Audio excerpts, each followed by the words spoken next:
Non, c'est pas ça. C'est que, conclusion, on n'a pas les mêmes intérêts. Et les intérêts du patronat, c'est de s'enrichir. Comment est-ce que tu t'enrichis? Sur le dos des employés. Parce qu'en fait, là, c'est du Marx basique, mais si tu veux, par exemple, si je fais cette tasse, tu vois, si cette tasse, elle me coûte 1 euro à fabriquer en termes de matériaux, je rajoute 2 euros de plus pour la main-d'œuvre, les gens qui vont travailler à sa fabrication. Ça fait 3 euros.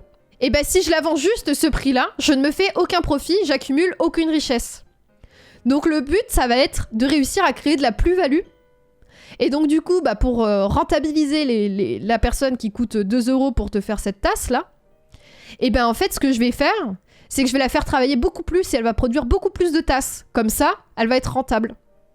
Donc en fait, si tu veux, si on travaillait juste ce dont on a besoin pour vivre, parce qu'en général, on dit qu'on travaille pour vivre. C'est complètement faux. On travaille pour enrichir le patronat. En vérité, si on devait travailler juste ce qu'il faut pour vivre, pour reproduire nos conditions de vie, donc pour avoir assez pour se payer à manger, pour payer son loyer, pour nourrir sa famille, pour avoir des loisirs, si on travaillait juste assez pour ça, on travaillerait pas autant qu'on le fait aujourd'hui. Mais on travaille beaucoup plus parce qu'on nous pousse à faire beaucoup plus, parce que le but, c'est pas juste de reproduire la main-d'œuvre, le but, c'est d'accumuler des profits. Voilà.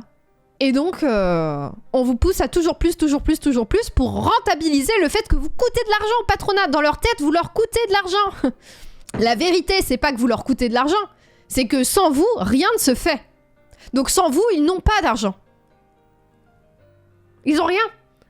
Si t'as aucun employé pour faire tourner l'usine, elle ne tourne pas. Une usine sans patron, par contre, elle tourne.